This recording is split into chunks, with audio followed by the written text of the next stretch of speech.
warahmatullahi wabarakatuh. Salam sejahtera untuk kita semua. Yang terhormat dosen penguji ujian kinerja PPG dalam jabatan Angkatan 4 tahun 2021. Perkenalkan, nama saya Andi Eka Sulfianingsih. Saya guru di UPTD SMP Negeri 6 Tekoyo, Kabupaten Mamuju Tengah, Sulawesi Barat. Saya sebagai mahasiswa PPG dalam jabatan Angkatan 4 tahun 2021, Prodi Pendidikan Pancasila dan Kewarganegaraan, LPTK Universitas 11 Maret dengan NIM 1090210849.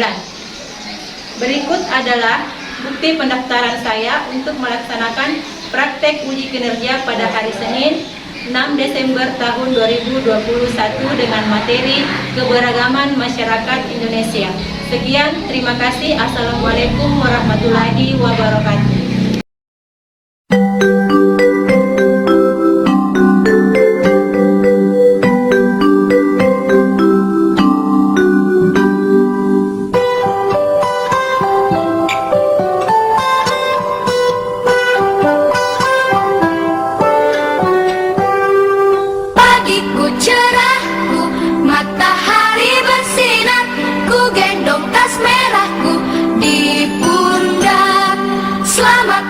Semua, ku nantikan dirimu di depan kelasmu, menantikan kami.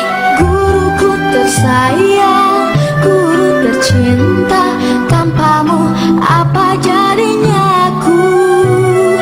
Tak bisa baca tulis, mengerti banyak hal.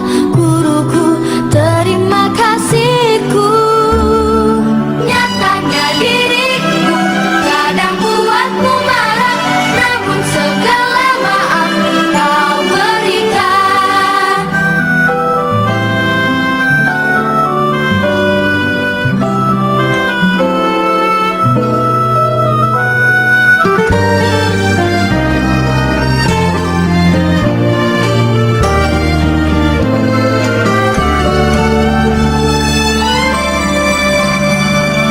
Selamat pagi semua, ku nantikan dirimu di depan kelasmu, menantikan kami.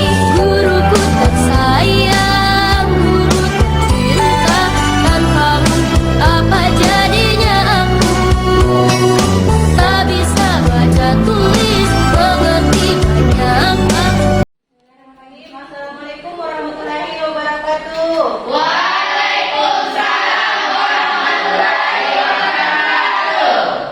Bagaimana kabarnya hari ini, anak? Baik, Bu. Alhamdulillah, kita semua dalam keadaan sehat. Walafiat. Ya. Sebelum masuk kelas tadi, kalian sudah cuci tangan belum? Sudah. Pakai masker semua? Sudah.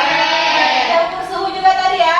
Sudah. Ibu selalu mengingatkan agar kita selalu mematuhi protokol kesehatan, karena kita masih dalam keadaan COVID, ya.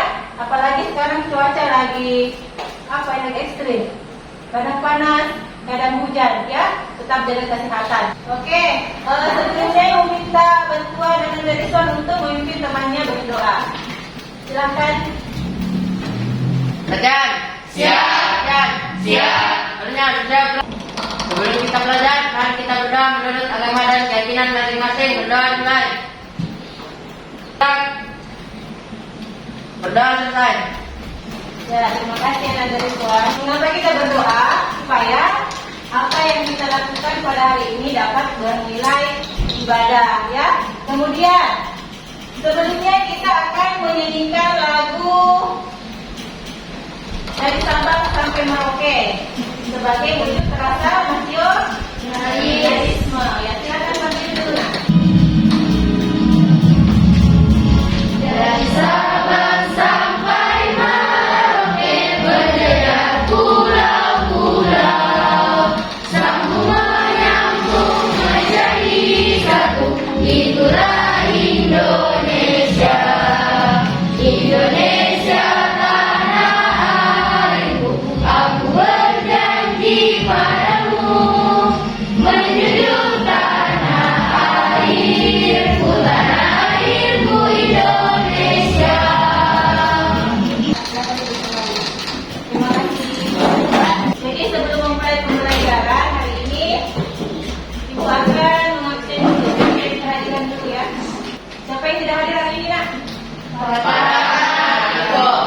Fatan dan Rofiko.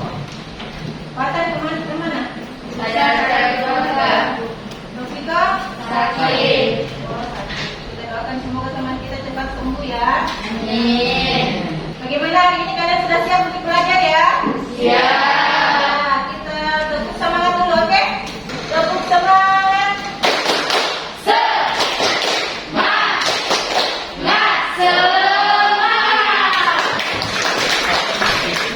Oke, sekarang jadi materi pembelajaran hari ini adalah keragaman dalam masyarakat Indonesia.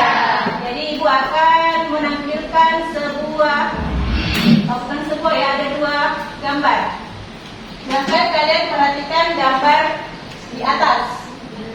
Apa yang kalian pikirkan setelah melihat gambar di atas? Jika dikaitkan dengan keberagaman masyarakat Indonesia, ada yang coba Olivia? Baju tradisional beli apa suruh untuk Olivia? Yang lain? Ya, Imam? Perbedaan susu. Oke, tepuk tangan yang kelima. Yang lain? Apa? Isma apa dalam kepalanya Isma melihat gambar di atas? Atau ada orang yang kenal itu yang di atas siapa? Tidak. Tidak kenal? Yang sama tidak kenal? Yang pakaian adat Jawa itu adalah anak dari Jokowi. Iya, itu namanya Kadiang. Ya, Kadiang Ayu. Jadi gambar di atas itu adalah 2 jenis atau ya salah satu dari banyaknya suku yang ada di Indonesia. Yang pertama adalah pakaian adat Bugis. Siapa orang Bugis di sini? Banyak ya, rata-rata. Kemudian yang samping itu suku Jawa. Siapa orang Jawa di sini? Rofiko ya? Rofiko orang Jawa ya? Iya. Jadi gambar di atas adalah hubungannya dengan keberagaman masyarakat Indonesia adalah masyarakat Indonesia memiliki banyak ragam suku. Baik itu pakaian adat, ini pakaian pengantin atau ada dalam hatinya begitu saya tapi masih jauh nanti ya, belum misalnya. Jadi manfaat untuk pembelajaran hari ini adalah agar kalian dapat mengetahui banyaknya ragam suku bangsa yang ada di negara kita. Jadi bukan cuma Bugis, Mandar, Jawa, memasak, Melayu, itu banyak. Ya, tujuan pembelajaran pada pertemuan kali ini adalah satu, siapa yang bisa membaca? Isma? Setelah guru dan peserta didik berdiskusi tentang materi, peserta didik dapat mendeskripsikan keberagaman masyarakat Indonesia dengan tepat. Ya, terima kasih Isma. Jadi yang pertama adalah tujuan pembelajarannya adalah mendeskripsikan keberagaman masyarakat Indonesia. Yang kedua, siapa yang bisa? Ya, kelompok ini dulu. Melalui pengamatan materi melalui media PowerPoint, peserta didik dapat menganalisis faktor penyebab keberagaman masyarakat Indonesia dengan tepat. Ya, dan yang kedua adalah penyebab apa yang menyebabkan kita beragam. Kemudian yang ketiga, siapa yang bisa? Coba kelompok sini. Ya, kemana? Melalui pengamatan video yang ditampilkan guru, peserta didik dapat mendeskripsikan keberagaman suku dan agama dalam masyarakat Indonesia. Ya, yang ketiga itu kalian tujuan pembelajarannya adalah mendeskripsikan keberagaman suku dan agama. Jadi keberagaman itu banyak ya, tapi di pertemuan kali ini kita cuma membahas suku dan agama saja. Jadi ada ras, ada perbedaan mata pencarian dan lain-lain. Jadi, tapi untuk pertemuan kali ini cuma keberagaman suku dan agama saja. Nah, lanjut. Ibu sudah membagikan link ya, link untuk mengetes kemampuan awal kalian. Silahkan dibuka.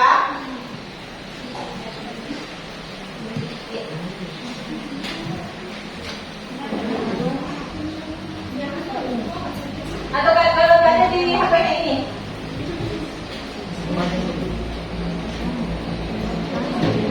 Sudah semua bisa buka?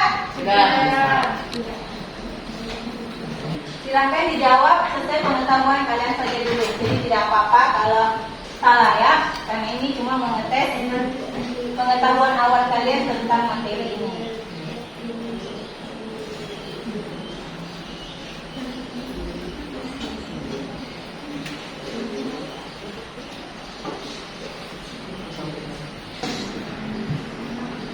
Ya, sudah ya?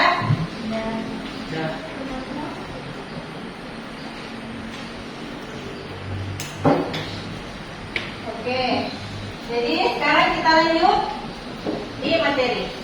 Pertama, sesuai dengan tujuan pembelajaran adalah keberagaman dalam masyarakat Indonesia. Siapa bisa bantu Ibu untuk membaca slide di atas? Ya. Keberagaman dalam masyarakat Indonesia sudah menjadi ketetapan Tuhan Yang Maha Kuasa. Keberagaman merupakan anugerah yang patut disyukuri karena tidak mudah mengelola keberagaman di Indonesia. Ya, seperti tadi yang Ibu bilang bahwa keberagaman dalam masyarakat Indonesia itu sudah menjadi ketetapan Tuhan. Jadi sudah ditetapkan memang. Kemudian karena keberagaman itu adalah anugerah, jadi kita patut untuk mensyukurinya.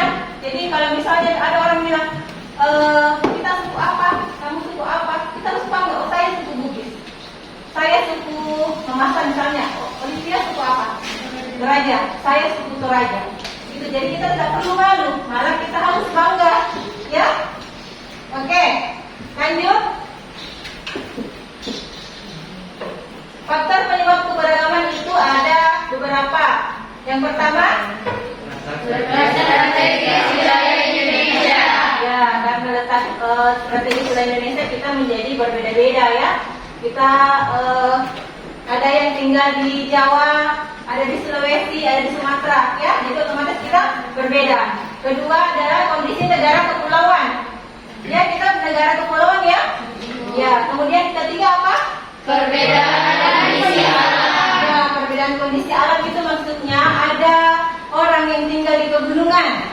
Ya, ada orang yang tinggal di pesisir pantai. Berbeda atau sama? Beda. Ya, tentunya ya. Perbedaannya misalnya saja mata pencaharian mereka. Ya kan?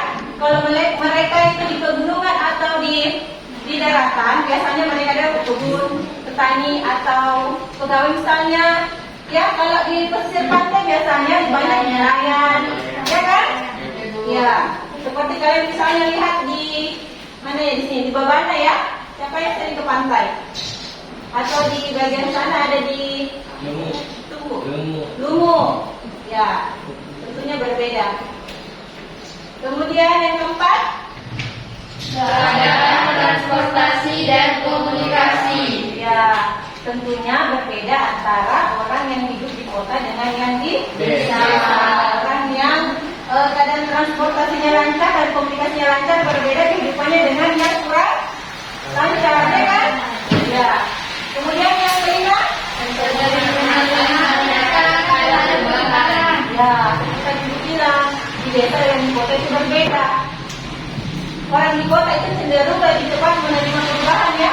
Seperti kalian misalnya yang kalian sudah di zaman sekarang cepat menerima budaya-budaya dari luar. Misalnya satu suka transport, ya kan? Suka BTS, ya, iya. Beda dengan yang di desa yang kurang penerimaannya terhadap perubahan yang baru. Lanjut. Jadi keragaman suku, siapa yang bisa baca ini nak? Keragaman suku, ya. Masyarakat Indonesia terdiri berbagai macam suku bangsa. Keberagaman suku bangsa dan budaya ini tidak menghalangi terwujudnya persatuan dan kesatuan bangsa. Hal itu akan terwujud apabila ada sikap toleran yang dimiliki setiap warga negara. Ya, jadi plus turun ke dia. Keragaman suku, jadi ini tadi adalah tujuan pembelajaran yang ketiga. Jadi masyarakat Indonesia terdiri dari berbagai macam suku. Contoh kecilnya adalah di dalam kelas kalian. Ada suku tadi, suku Toraja, ada Bugis, ada Mandar, ya ada Jawa juga. Jadi keragaman suku bangsa dan budaya ini tidak menghalangi terwujudnya persatuan. Jadi kalian tetap bersatu ya. Jadi tidak ada yang bilang misalnya Imam, saya tidak mau sama Olivia karena Olivia bukan orang Bugis. Misalnya ya. Jadi tetap sama-sama mau Bugis, mau Toraja, mau Mandar, tetap bersatu ya. Tidak boleh saling membedakan. Nah, ada yang di bawah, hal itu akan terwujud apabila sikap toleran yang dimiliki oleh setiap negara. Oke, lanjut. Jadi ibu akan memberikan RKPD dan sudah dulu di kelompoknya masing-masing ya. Sudah. Ya, oke, ibu berikan RKPD, kemudian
silakan kalian tulis dulu di RKPD atau di bukunya masalahnya apa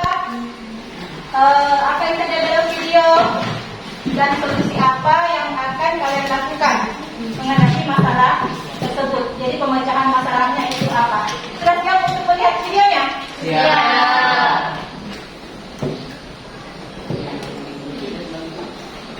Pendapatan akan mengawasi kebijakan lama bagi semua siswi di sekolah negeri.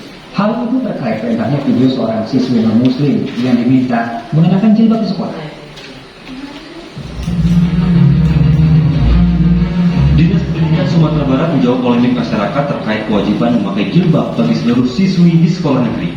Polemik ini bergulir setelah orang tua murid di SMK Negeri 2 Padang yang non-muslim keberatan jika anaknya diminta memakai jilbab. Menurutnya aturan ini telah lama diterapkan dan belum dievaluasi. Karena dulu kebijakan berkata untuk kita berpakaian muslim dan muslimah.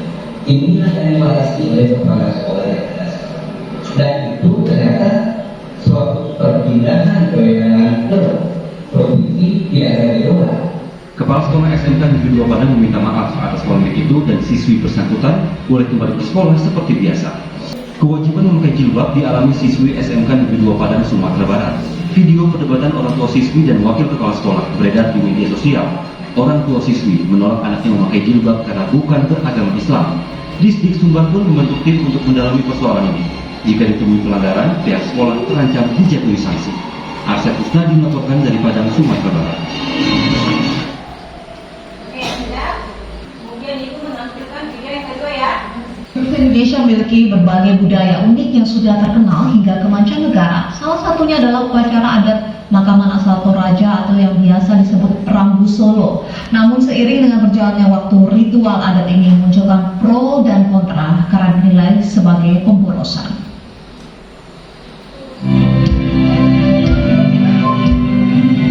Upacara pemakaman adat di Toraja, Sulawesi Selatan atau yang disebut dengan Rambu Solo memang tergolong unik. Keunikannya bahkan membawa Toraja terkenal sampai ke mancanegara. Ritual adat pada setiap prosesnya pun penuh dengan makna, sehingga ketika Anda berkunjung pada Toraja untuk menyaksikan ritual pemakaman ini akan ada banyak hal yang mengagumkan. Namun satu hal yang akan membuat Anda cukup kaget, yaitu biaya penyelenggaraan Rambu Solo cukup tinggi, mencapai ratusan juta hingga miliaran rupiah. Hal ini perlahan memunculkan kontra, terutama oleh orang-orang yang merasa terpelajar karena dinilai hanya sebagai ajang pemborosan. Hal ini justru ditanggapi berbeda oleh Trisasri Sombodatu, putri asli daerah yang juga merupakan calon legislatif DPR RI Dapil Sulawesi Selatan 3. Di salah satu acara adat pemakaman di Kecamatan Talung Lipu, Toraja Utara, ia mengungkapkan pentingnya adat Rambu Solo dilestarikan karena dapat mempererat hubungan kekeluargaan, juga menjadi pendorong pembangunan daerah.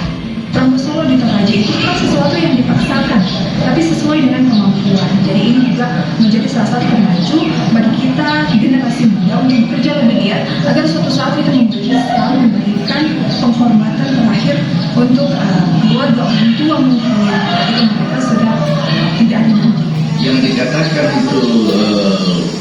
pemborosan, ya. Kalau tidak ada unsur ekonominya di dalam, tidak ada unsur budayanya di dalam, unsur sosialnya. Terlepas dari pro kontra itu, upacara adat di Toraja telah menjadi salah satu daya tarik wisata yang dapat menyedot kunjungan wisata mancanegara ke Indonesia dan Toraja pada khususnya. Tim iNews melaporkan. Oke. Sudah jelas ya dua video. Yang pertama adalah kasus siswi yang kemudian yang kedua adalah ada prosesi adat pemakaman Kampus Solo di Toraja. Ya, Olivia pernah ikut acara ini?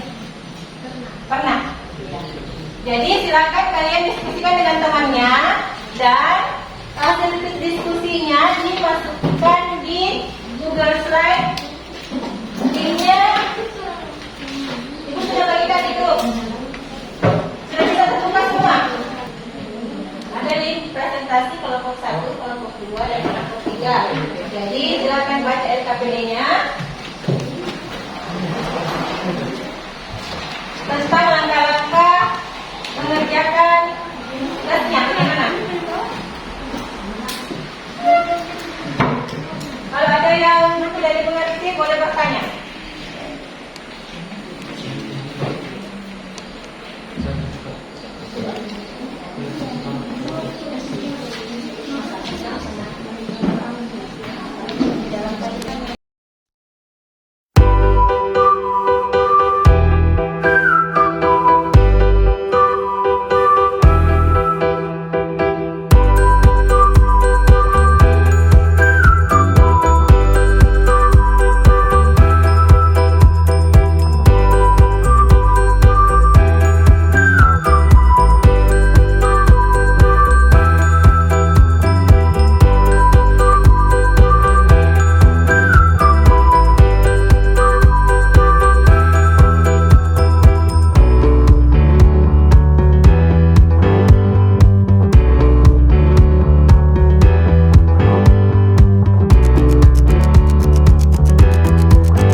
presentasi.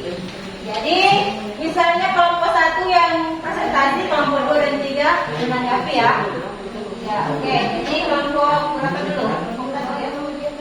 Kelompok 1 perwakilannya siapa?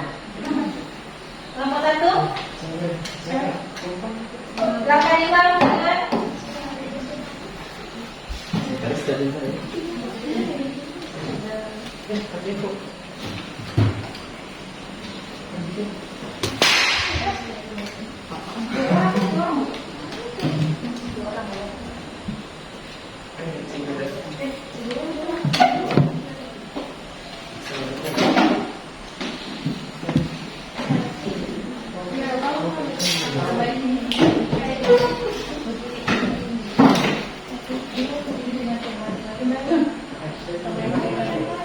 Assalamualaikum warahmatullahi wabarakatuh. Waalaikumsalam warahmatullahi wabarakatuh.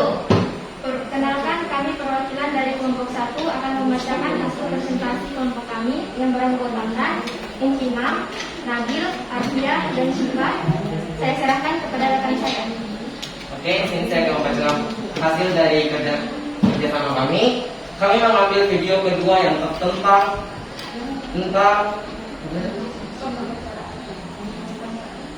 upacara adat di Toraja. Permasalahannya adalah harga yang dikeluarkan sangat tinggi apabila ingin melaksanakan adat Toraja.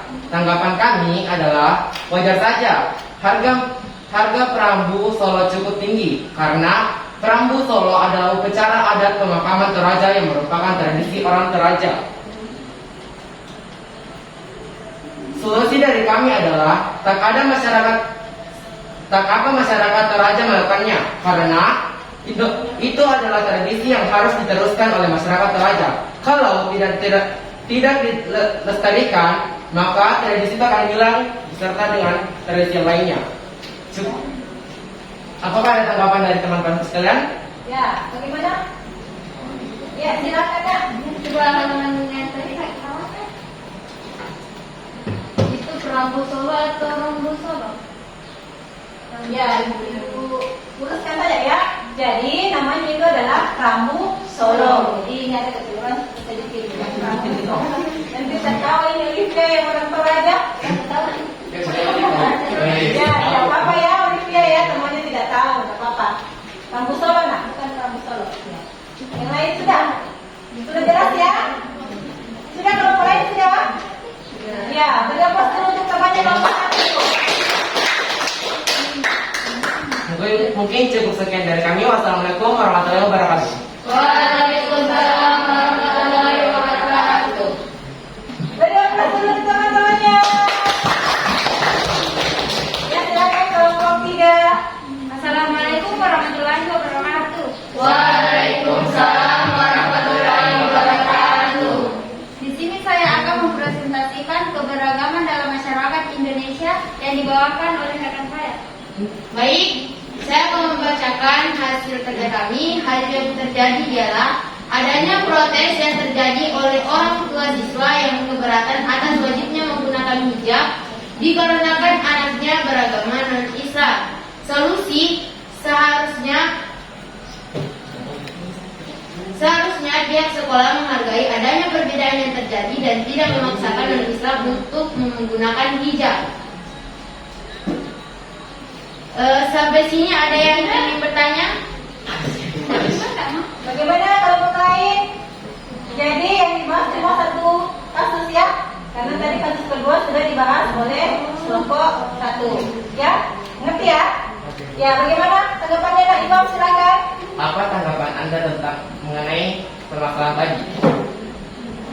Bagaimana tanggapan kelompok 3 tentang permasalahan tadi? Permasalahan di video tadi kenapa? Bagaimana tanggapan tak tentang video tadi tentang kasus intoleransi tadi? Menurut kelompok 3 bagaimana? Oke, menurut saya didengar. seharusnya pihak sekolah itu tidak memaksakan para siswi untuk menggunakan hijab, sedangkan siswi itu adalah non-Islam. Gimana Imam? Sudah puas? Jelas?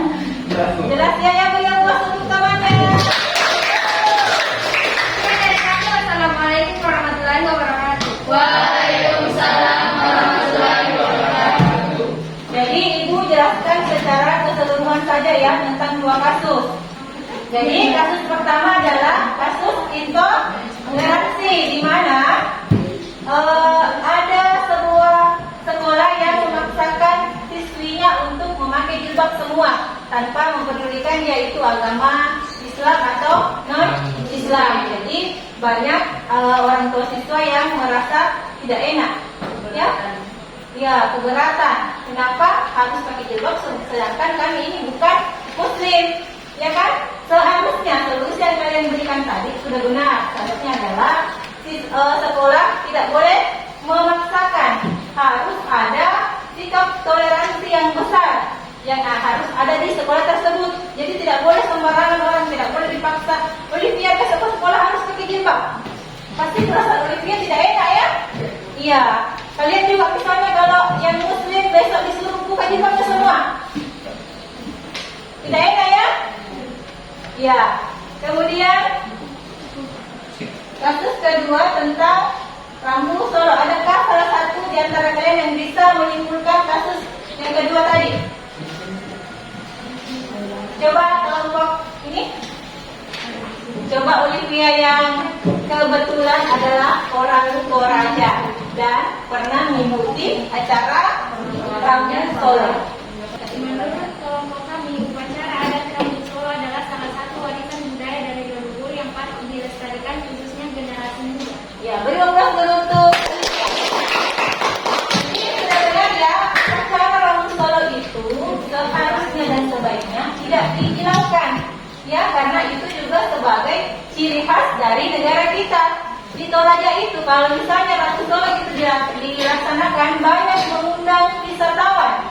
Ya, jadi kalau yang mengatakan misalnya, untuk apa itu Rambu Solo? Menghabiskan banyak biaya. Memang menghabiskan banyak biaya, tapi tidak elok juga kalau mesti dihilangkan. Karena juga ini Rambu Solo tidak dipaksakan. Ya Olivia ya? Ya, nanti cukup uangnya baru dilaksanakan. Kalau belum, ya tidak apa-apa. Ya Olivia ya? Betul Ibu ya? Kan Ibu juga kebetulan belum pernah dapat acara itu. Jadi acara itu maksudnya ada waktunya. Jadi tidak dipaksa orang misalnya meninggal misalnya neneknya harus misalnya tahun depan harus nih, tidak bisa. Tidak begitu. Nanti cukup uang dari keturunannya baru boleh. Ya Olivia ya? Benar? Ya. Siapa yang bisa sebelum mengakhiri pembelajaran pada hari ini, siapa yang bisa menyimpulkan dari pembelajaran kita pada hari ini mengenai keberagaman masyarakat Indonesia? Putih bisa baca di atas. Keberagaman dalam masyarakat Indonesia sudah menjadi ketetapan Tuhan Yang Maha Kuasa. Pemerintah dan seluruh warga negara Indonesia sebaiknya mendorong keragaman itu menjadi sebuah kekuatan guna mewujudkan persatuan dan kesatuan bangsa. Menghormati keberagaman adalah sikap terpuji sebagaimana Tuhan menciptakan makhluknya yang beraneka ragam pula. Ya, jadi intinya di sini adalah yang ini menghormati. Jadi kesimpulannya pada pertemuan kali ini adalah menghormati keberagaman adalah sikap terpuji. Sikap terpuji sebagaimana Tuhan menciptakan makhluknya yang beraneka ragam pula. Karena Tuhan telah menciptakan kita beraneka ragam, sepatutnya kita untuk berbangga ya. Jadi tidak boleh saling cemburu atau yang lainnya sehingga menimbulkan perpecahan. Sebaiknya karena kita berbeda, tapi kita tetap satu. Sama dengan semboyan Bhinneka Tunggal Ika. Yang artinya berbeda-beda satu. Ya. Oke, beri aplaus untuk kita semua. Jadi untuk pembelajaran selanjutnya kita akan membahas tentang kerjasama dalam berbagai bidang kehidupan. Jadi silahkan dirapikan bukunya. Ya, jadi sekarang sudah rapi bukunya. Sekarang kita buka post testnya. Menggunakan link yang telah dibagikan tadi, kita cek dulu kemampuan kalian setelah mengikuti pembelajaran hari ini, supaya ada bahan refleksi untuk pertemuan minggu depan. Oke, sudah selesai semua? Sudah. Siapa yang salah?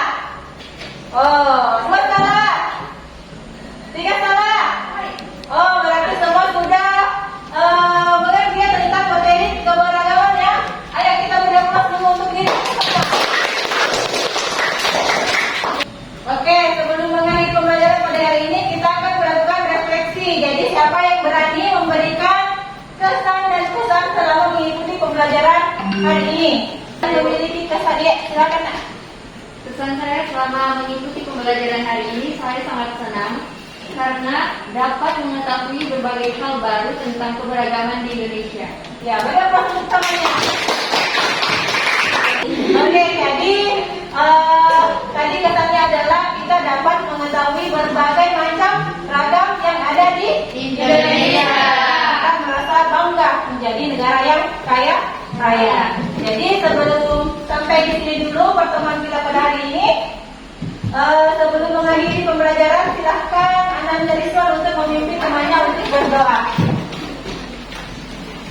Bedan. Bedan. Bedan. Sebelum kita pulang, mari kita berdoa menurut agama dan keyakinan masing-masing. Berdoa mulai. Berdoa mulai. Ya, terima kasih. Jadi mari kita sama-sama mengucapkan Alhamdulillah. Kita dapat menjalani pembelajaran hari ini dengan baik dan lancar. Jadi ucapkan terima kasih banyak atas waktu dan kesempatan kita untuk mengikuti pembelajaran pada hari ini. Ibu akhiri, assalamualaikum warahmatullahi